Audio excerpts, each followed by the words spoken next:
Hello and welcome back to RSA Conference 2018 here in San Francisco. We are on the bustling showroom floor here. I'm joined by two really luminaries of the industry. To my left, RSA Chief Technology Officer, Dr. Zulfikar Ramzan, and to his left, Chief Technology Officer of Secureworks, John Ramsey. Welcome and thank you both for being here. Wanted to bring you both together now that we're part of the Dell Technologies family to talk about some of these big cybersecurity issues that you are both talking to customers about, that you're hearing about, but a lot of organizations are really either just on their journey thinking about it or still have a lot more work to do. And so I think where a lot of the conversation starts is around digital transformation. A lot of organizations are talking about that, starting their journey. From your perspective, what should organizations be doing from a security standpoint to better secure their organization when following and pursuing these journeys? So first of all, I think having a security mindset from the beginning is very powerful. As we think about new technologies to adopt, we have to think about how to adopt those technologies in a safe and sane fashion. So taking a step back and taking that risk view of what's happening in their environment, identifying what matters most to their organization at a business level, and making sure the security strategy aligns with their overall business strategy would be the first fundamental step. Well said. Definitely a business-driven approach to security. I would say that the strategy also needs to include not just technology, but the people and process components of that to really be effective. Without all three of those, and probably add threat intelligence on top of it, so you're not defending yourself from everything all the time, you're defending yourself from the things you need to defend yourself. You need to defend the things that are important to the business. Good points. And as you think about it, how can organizations protect the data when they're pursuing these journeys, but also adopting new technology? What would be some of your advice for those customers or for those organizations about protecting data? So I would say the first big step is knowing where your data is, knowing who's accessing it, and knowing what your critical assets are. It's 100% right. Today, security has to be driven by the bits and bytes that matter most. But it's also important to keep in mind that for many organizations, it's not just about data, it's about business objectives. And that might involve, for example, data relevant to keeping a critical system up and running. And so it might not just be about intellectual property, but about understanding what it is that brings value back to the organization. And to me, that's the first fundamental step. Once you kind of know where your data is, you've got to figure out how it's being accessed, who's accessing it, for what purpose, and having visibility across all your key assets as part of doing that. Because to me, without visibility, you can't get very far in your security posture. Yeah, well, I think we both agree visibility is absolutely critical to being able to defend. You can't defend what you can't see. Yeah. And so having that visibility and then doing something with the visibility, not just taking in logs, but looking at those logs for things that would represent something malicious. And in your opinions, with the proliferation of IoT, connected devices, AI, do you think there's a need now for standardized security guidelines? In the IoT space, I think it's important that it's a market-led thing and not necessarily a regulatory compliance thing, and that the market, when necessary, like in medical devices, will force the kind of resiliency and security you would need in a device like that. Right, I think from my perspective, the challenge I think is going to be that the average consumer doesn't understand the nuances of security, understanding when they're buying a device that could harm somebody else in the process.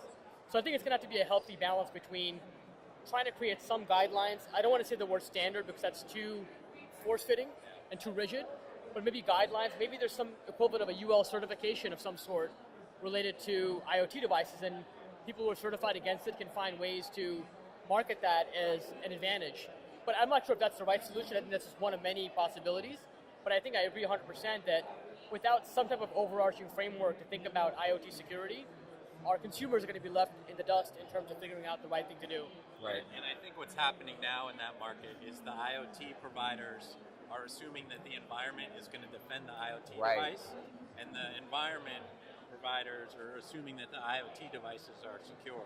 And so their assumption between the two is causing an issue where there's a lot of vulnerability in IoT right now. So that actually brings up our next point. Around the growth and adoption of IoT, how have you seen this technology really shift and impact enterprise security strategies? So I think nobody could have expected the extreme proliferation of IoT devices to where we have been. I mean, I guess people in the industry have thought about this for a long time, but if you look at the average consumer and just how many devices they have on their person, they can transmit data they don't even realize is being transmitted. And now you take that up a level to what's happening within enterprise boundaries. There's a blurring distinction between what is or isn't part of an enterprise boundary, and that means there's a blurring distinction between what important information is being pilfered out of that boundary, whether it's on purpose or accidental. Right. Definitely. I think what you find, especially in the IoT space, is every company is becoming a data company. And that data company is being driven by a lot of IoT technology, a lot of sensoring information that's helping businesses make better decisions. It's part of the reason artificial intelligence is performing so well these days, because the sensors themselves are getting so much better. And so as your business becomes more and more dependent on things that you don't usually consider a risk, like when you think IoT and when traditional organizations think about IoT, they think about it like a thermometer on a wall, and they don't think that like, well, maybe it's like internet connected and it's collecting data that's used to drive a critical process potentially. Right.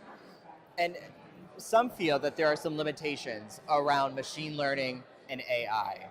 How can we as security practitioners address some of those maybe vulnerabilities that you were talking about and some of those gaps? Right, so I think there's two elements. One is the correct use of artificial intelligence in your environment. And to me, there's an expression Michael Dell likes to use, which is that if AI is a rocket ship, data is the fuel. And when you think about it, you need both data and the rocket. You need both the fuel and the rocket to work correctly. If you don't have enough fuel and for a good rocket, it doesn't matter.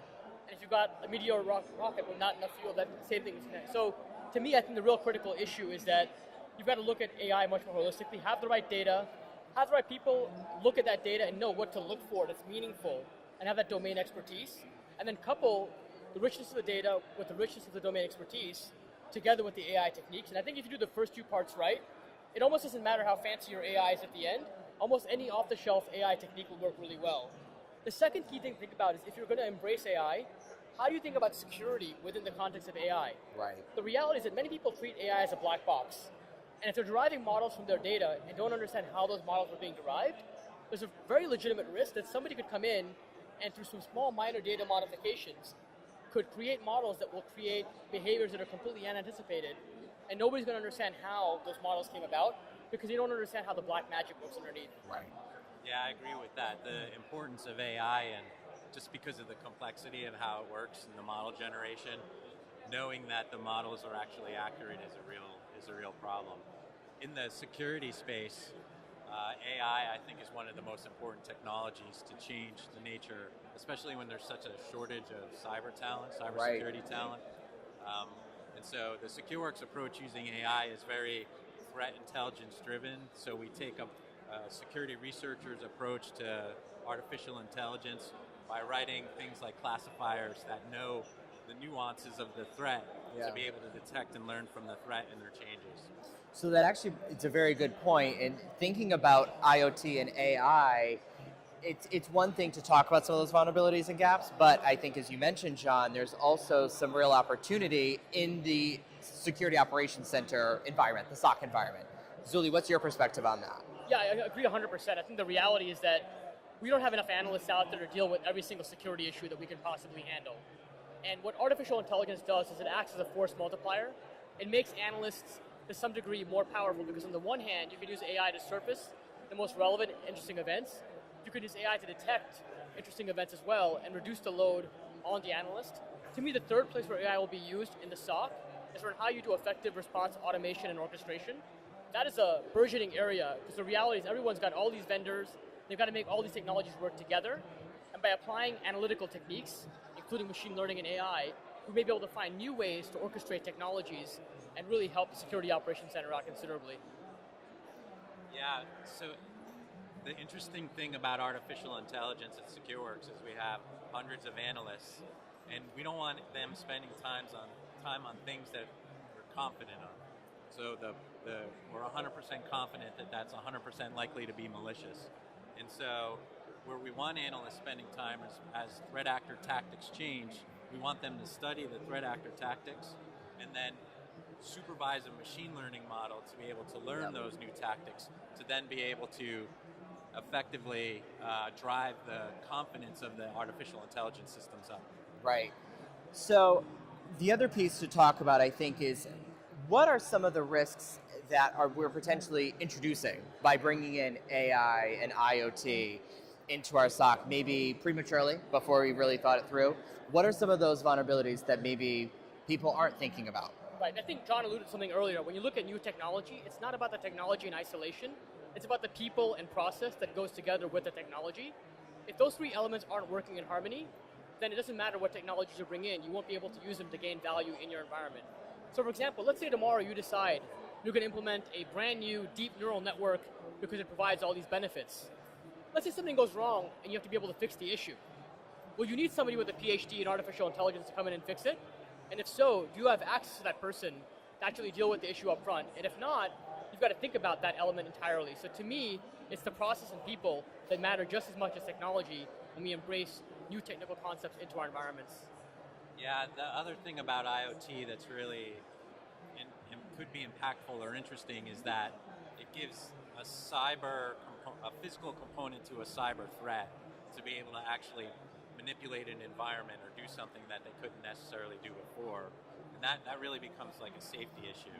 So now it's not just confidentiality, integrity, and availability, it's also safety. Moving away a little bit from AI and IoT, do you think we'll ever really see automated end-to-end security? I think for certain simple use cases, you can get automated end-to-end security, and some of the very trivial things that happen within a SOC can certainly be automated.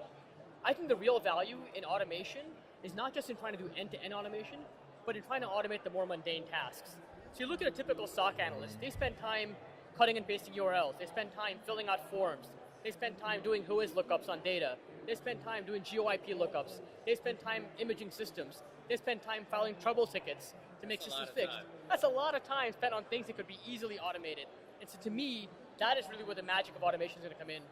Yeah, I agree with that. I do have hope for the ability for machines to eventually be able to do detection as well as make a decision on what the best response is and then take that response.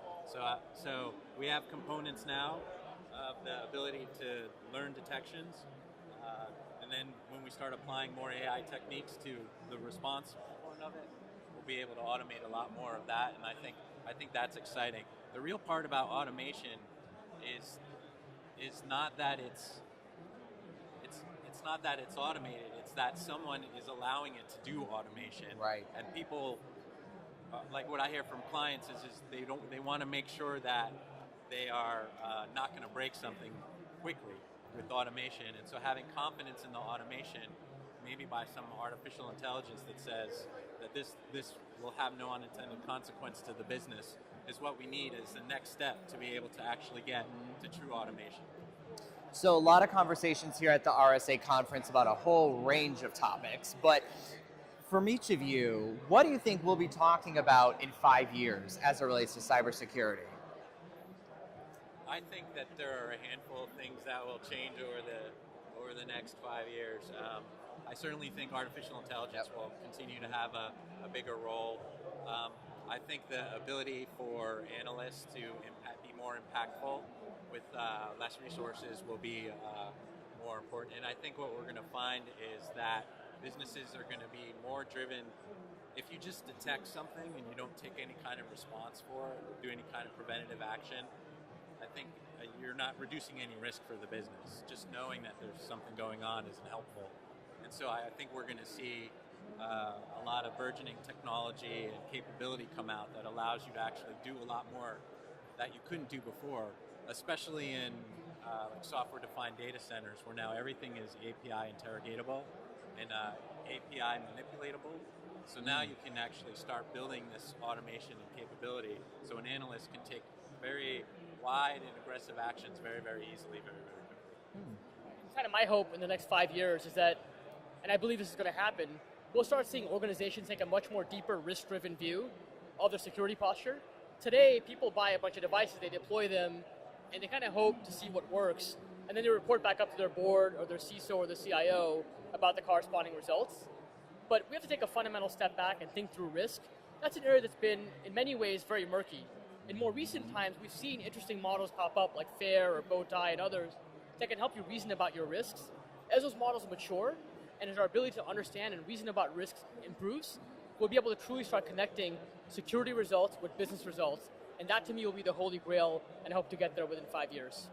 Yeah, I do think that's important. And to that point of all of the proliferation of devices, I mean, we've lived in an industry that's done defense in depth for decades. And that's why you have about the top 160 Secureworks clients in terms of revenue, on average, have 57 controls in their environment. Wow. So the question becomes, do I add the 58? Do I add the 59? And if not, then what is the thing that I'm going to do that's the next step function in risk reduction? Right. And I think the answer to that is what you're going to see is more context sharing and more collaboration among the layers themselves to be able to sort of fill the gaps between independent layers. And final question for both of you, do you think, have we met the technology yet to solve all of these critical security problems, or are we still looking for it out there? Well, the reality is that the problems we see evolve over time with respect to the overall landscape around us. New technologies are constantly being introduced. There are new words entering the IT lexicon at an unsettling pace. And for us, we can't ever rest on our laurels and say we've met the technology yet. We're going to have to keep meeting the technology. Security is not just about an individual end state, it's about a journey and a process to get there. Yeah, I think as long as there's a bad guy on the other end of the wire, there's going to need to be a good guy on the other end of the wire. Good way to wrap it up. Thank you, gentlemen, so much for your time this afternoon, helping impart a lot of knowledge, really. And we look forward to hopefully having this discussion again in a year to see how we tracked on it and to see what actually came to fruition. So until then, next time.